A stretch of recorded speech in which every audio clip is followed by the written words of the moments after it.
dari 25 Nabi dan Rasul, Nabi Ayub alaihi salam diberi gelar oleh Allah Subhanahu wa Ta'ala manusia yang paling pandai bersabar. Beliau digelari Nabi yang sangat tinggi tingkat kesabarannya. Beliau mampu bersikap sabar baik dalam keadaan senang maupun dalam keadaan susah. Dan inilah sebenarnya rumus ketika kita menghadapi masalah, yaitu ilmu sabar. Mari kita dengarkan sisi kehidupan Nabi Ayub alaihi salam. Ayub alaihi salam diberikan kekayaan oleh Allah lebih dari cukup. Tapi hebatnya, kaya dermawan, sogi malabo, kaya penyantun, tidak seperti sebagian kita kaya pelit serakah. Ini kaya dermawan. Seluruh malaikat memujinya. Manusia yang ada satu kampung di situ memujinya. Satu makhluk yang tidak memujinya. Siapa? Iblis laknatullah alaih. Iblis berkata kepada Allah, "Ya Allah, saya tidak percaya Ayub bisa sehebat itu. Dia bisa begitu, dermawan, taat beribadah. Kenapa? Karena dia kaya. Coba kalau dia miskin, tidak seperti itu dia." Allah Subhanahu wa Ta'ala berfirman, "Saya lebih tahu dari kamu iblis. Silahkan kau goda Ayub." Digoda Ayub alaihissalam. Akhirnya apa? Perkebunannya terbakar. Binatang ternaknya musnah. Jatuh bangkrut dalam sekejap. Ketika bangkrut, tapi tetap beribadah kepada Allah. Iblis lalu datang menggoda kepada Ayub alaihissalam. Ayub, kalau bahasa kita, teak mako. Apalagi tunusan bakaraimu. Nah ambil hartamu, masa kau sembah lagi? Apa kata Ayub alaihissalam? Alhamdulillah, sempak kakaya. Banyaknya orang dari lahir sampai mati miskin. Saya alhamdulillah sempak kaya. Allah berfirman apa? Nucinim itu? Iblis berkata tidak. Dia begitu karena ada anaknya yang memberikan semangat moral. Coba kalau tidak ada anaknya, tidak mungkin dia bisa beribadah begitu. Allah berfirman, tes mako. Diuji lagi, wafat anaknya. Tapi Ayub alaihissalam tetap taat beribadah. Lalu iblis datang lagi kepadanya. Ayub, sudah mako. Nak ambil mi hartamu. Sekarang anakmu lagi nak ambil. Berhenti mako itu sembah Tuhanmu. Apa itu Tuhanmu? Ayub alaihissalam berkata, alhamdulillah sempat tahu punya anak. Banyak orang dari menikah sampai meninggal tidak punya anak. Allah berfirman apa? Nucini mito hebat mimantong. Iblis katakan tidak. Dia begitu karena dia sehat. Coba kalau dia sakit. Allah berfirman, coba mako lagi. Kau lihat. Iblis menggoda Ayub alaihissalam. Sakit Ayub alaihissalam. Sakitnya menurut ahli kedokteran sampai detik ini belum ada yang pernah manusia sakit seperti Ayub alaihissalam. Hancur seluruh tubuhnya, dimakan oleh seluruh daging-dagingnya, hati dan lidahnya saja tidak dimakan oleh ulat. Tapi Ayub alaihissalam tetap taat beribadah kepada Allah. Allah berfirman apa? Kau lihat itu?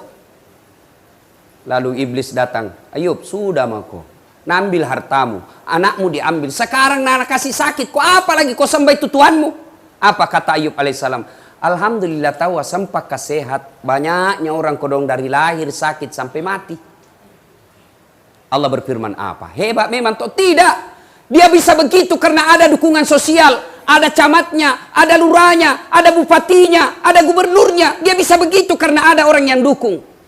Allah berfirman tidak. Biar dia sendiri itu jago itu Ayub. Dites lagi. Akhirnya apa? Ditimbulkan desas-desus fitnah. Iblis membisiki manusia. Usir kau Ayub dari kampungmu. Kalau kau tidak usir, natulari kau penyakitnya. Akhirnya kau sekian satu kampung sakit. Datang kepala desanya, kepala kampungnya lah kalau kita. Ayub, tolong maafkan kami. Keluar kau dari kampung. Kami takut kena ketularan penyakitmu. Ayub alaihissalam berkata, kamase, tolong saya. Angkat tanganmu di antara kalian yang satu kampung ini. Angkat tangan kalian siapa yang tidak pernah saya bantu di antara kalian. Tunjuk tangan. Lebang ngaseng kau kubantu.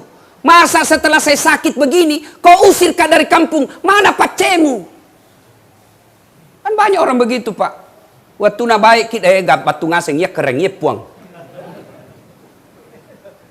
Ayub alaihissalam berkata, masa kau kasih begini kak? Batemu ku tolong satu kampung. Ketika saya sakit kau usir saya. Kata kepala desanya, apa boleh buat? Kami takut ketularan. Kata Ayub alaihissalam, baik mipale, saya tinggalkan.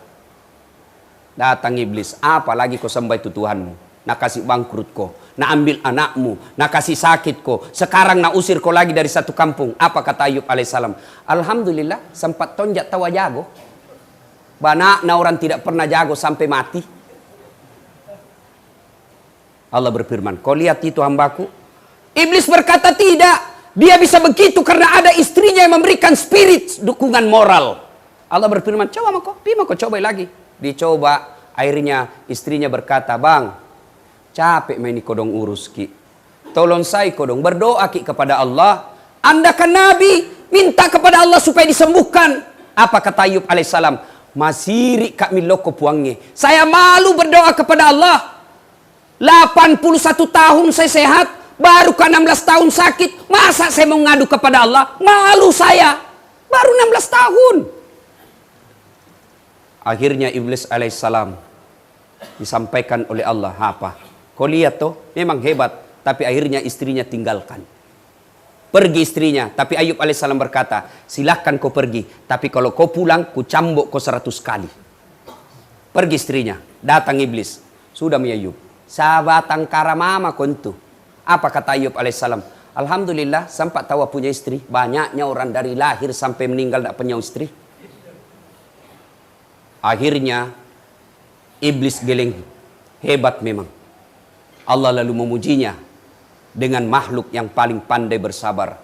Melihat kesabarannya, Allah perintahkan kepada malaikat Jibril. Jibril, kau turun hentakkan kakinya Ayub alaihissalam. Patok kaya jena, hentakkan kakinya di pasir. Dihentakkan kakinya di pasir. Dengan izin Allah keluar air dari dalam pasir. Lalu Allah perintahkan, Ayub, ambil itu, sumbat itu air yang keluar dengan bajumu. Setelah itu, usap itu luka-lukamu dengan bajumu. Dengan izin Allah sembuh. Sembuh, mulai berniaga, mulai berbisnis, bangkit kembali. Akhirnya sukses, kaya, datang lagi istrinya. Tabe dain, hilap kak. Sempak ku tinggalkan. Bilang Nabi Ayub, baiklah. Saya maafkan kau, tapi pernah kak bilang tuh saya cambuk kau 100 kali. Ayub alaihissalam mengambil lidi 100 batang, lalu diikat menjadi seperti sapu, lalu dia pukul istrinya. Di mana? Di mukanya, bukan. Di mana? Di perutnya, bukan. Di mana? Ayub alaihissalam berkata, angkat telapak kakimu. Lalu Ayub alaihissalam memukul telapak kakinya 1 kali dengan lembut, lalu berkata, sama mi 100 kali. Coba dengarkan kisah kehidupan Ayub. Lebih menggetarkan lagi, tapi waktu terbatas. Apa yang membuat Bapak mengeluh di tempat ini? Bandingkan Ayub. Berapa tahun maki bebas? Saya umurku 60 tahun Ustadz. Berapa tahun maki di sini? Baru 2 tahun bos. Lebih lama kita bebas di luar. Sakit kau Ustadz. Ayub alaihissalam 16 tahun sakit. Minta kepada Allah, malu. Apa Ayub minta, ya Allah sembuhkan penyakitku? Tidak. Ayub alaihissalam tetap memuji Allah. Subhanallah, alhamdulillah. Allah puji terus, dipuji terus Allah. Ayub alaihissalam tidak berkata, ya Allah capek mak sakit, sembuhkan aku dong. Puji-puji terus Allah. Akhirnya Allah selesaikan penyakit dan penderitaan. Tidak ada pilihan lain. Ketika ada masalah, Allah tidak minta, kasih banyak dulu uangmu baru selesai masalahmu. Jadi camak kau dulu baru selesai masalahmu. Jadi wali kota kau dulu baru selesai masalahmu. Allah cuma minta, ista'inu bis sabri wassalah. Sabar kau, tingkatkan kesabaranmu, serjaikan solatmu dengan sebaik-baiknya. Saya yang ngurus semua itu masalahmu. Tenang kau, sabar kau, pakai singi sampai jamu, kecil itu masalahmu, saya yang selesaikan. Sakit Ustaz, berat itu sabar Ustaz. Memang berat Pak, karena hadiahnya innallaha ma'as sabirin. Allah bersama dengan orang-orang sabar. Siapa kita temani Pak? Allah. Saya saja baru-baru ketemu pejabat menteri langsung mak selfie-selfie. Bangga aku tawa sama pejabat, padahal pejabat ada pensiunnya. Allah bersama orang yang sabar, maka sabar itu berat. Bagaimana itu sabar? Dengan sabar itu satu, alladzi iza athabatum musibah qalu inna lillahi wa inna ilaihi rajiun. Begitu memberontak hati kita, begitu kita tidak menerima keadaan ini, itu bisikan setan. Setan, bagaimana caramu? Lihatku itu, bagaimana caramu bisa lolos? Lihat kok, bagaimana, kapan sepi, kapan sepi. Setan itu. Tapi kalau orang yang bersabar, dia akan katakan, inna lillahi wa inna ilaihi raji'un. Gatal perasaan kita, marah kita, kurang ngajar, bisa ku nahianati begitu, kurang ngajar sekali.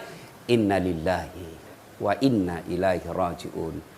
Kita di dalam sini, tapi dapat pahala. Tapi kalau kita tidak sabar, memberontak jiwa kita, mau melawan, tidak menerima keadaan, maka sepanjang itu bukan cuma fisik kita terpenjara, tapi jiwa juga kita terpenjara. Maka itu orang tidak bisa enak, bahagia. Apa orang hina dalam penjara? Siapa bilang hina orang dalam penjara, Pak? Yusuf alaihissalam di penjara.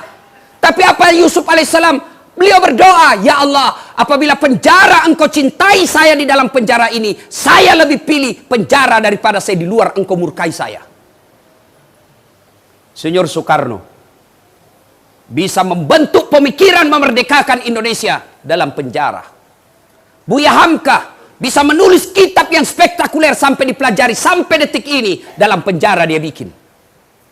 Maka yang keliru kalau kita dalam penjara, tapi kita tidak bisa mengoreksi diri. Mana sembahyang Jumat masih terlambat, Ki. Apa mi hebat tak? Di penjara tomma, Ki. Malas tomma Ki sembahyang. Apa jago tak? Ini mi disebut di penjara di dunia, sengsara di akhirat. Masa kita sudah dalam penjara begini, apa kita baku bisi sebentar pi, masih bisa jitu 2 rokok, sebentar pi mau masuk, masih lama katokbah. Inilah yang disebut sudah digoda setan dunia. Ambil iktibar. Selesai Ki masuk Ki, minta kepada pertolongan kepada Allah. Apa yang perlu kita mintakan pertolongan kepada Allah? Bukan bebas dan ringankan hukuman kita, tapi Allah pelihara anak-anak kita di luar. Mau apa kita Pak kalau kita di dalam sini, anak kita berzina di luar? Mau apa kita kalau anak kita di sini taat beribadah, tapi istri kita di luar selingkuh? Maka kita mohon pertolongan kepada Allah. Ya Allah, lindungi anak istri saya. Saya berada di tempat ini tidak bisa melindunginya, tapi Engkau sumber perlindungan, maka lindungi anak istri saya. Itu yang kita minta. Bagaimana mau nakabulkan Tuhan doa tak? Tidak pernah kepisah sembahyang. Jengkel itu malaikat nak tena memang tom buat nenek. Seandainya kita dengar itu malaikat, Pak, Nabi bilangi cilaka memang tongkau. Dikasih mako peringatan masih tongkau kepala batu, kaswatul qalbi. Nah, kalau ada maki di sini selesai salat Jumat, jangan langsung lompat pulang. Kedua itu ciri-cirinya orang selalu terlambat, Pak. Paling terlambat datang, paling cepat pulang. Cini-cini ki mukanya itu, Pak. Pas begitu gitu. Baru mau masuk surga. Mau diringankan hukumannya. Dari segi mana Allah mau cinta sama kita? Coba selesai kita sholat Jumat nanti, mantang kita sinampe, duduk-duduk kita sejenak, 5-10 menit, mengadu kepada Allah, minta pertolongan Allah. Apa yang kita minta? Kalau hati kita selalu berontak, tidak bisa terima keadaan ini, tidak ada orang yang senang Pak, Bapak hidup dalam sini, tidak ada orang senang ada dalam sini, tapi Allah pilih Bapak untuk tinggal di tempat ini, maka Bapak doa, ya Allah, berikan saya kekuatan jiwa, kesabaran untuk menerima takdirmu ini. Umar bin Khattab diberikan beban yang sangat berat. Umar tidak berkata, ya Allah, ringankan bebanku. Tapi apa Umar katakan? Ya Allah, kuatkan bebanku untuk memikul bebanmu ini. Ya Allah, berat ilmu hidupku ya Allah. Maka kuatkan imanku untuk menerima kenyataan hidup. La yukallifullahu nafsan illa wus'aha. Allah tidak bebankan suatu beban kecuali Allah tahu pasti kalian mampu. Nah ini mudah-mudahan jadi iktibar buat kita semua. Selesai ki sholat, tinggal ki sejenak, berzikir kepada Allah, mohon kepada Allah. Yang paling penting, alhamdulillah keluar ki dari sini nanti, sholat 5 waktu tak sudah terpelihara. Dapat mak itu hidayah dalam hidup Pak. Tapi sudah dalam sini tetap tidak sholat, masih tetap mengedarkan barang yang terlarang. Na'udzubillah min zalik. Itulah yang disebut betul-betul keras hati, tidak bakal mendapat hidayah dan petunjuk dari Allah. Inilah yang Allah sindir dalam surah Yasin. Wa thawaun alaihim a'anzartahum am lam tunsirhum la yu'minun. Kau sampaikan ayat Allah, kau nasihati atau tidak, kau penjara atau tidak, kau bebaskan atau tidak, kau ancam atau tidak, kau isolasi atau tidak, la yu'minun, sama saja mereka tidak akan beriman. Na'udzubillah min zalik. Semoga Allah Subhanahu wa taala menghindarkan kita dari penyakit keras hati ini. Semoga Allah mengangkat derajat kita dunia dan akhirat kelak, dan semoga Allah menerima tobat-tobat kita di tempat ini insyaallah. Barakallahu li wa lakum wa izza'il mu'minin innahu huwal ghafurur rahim.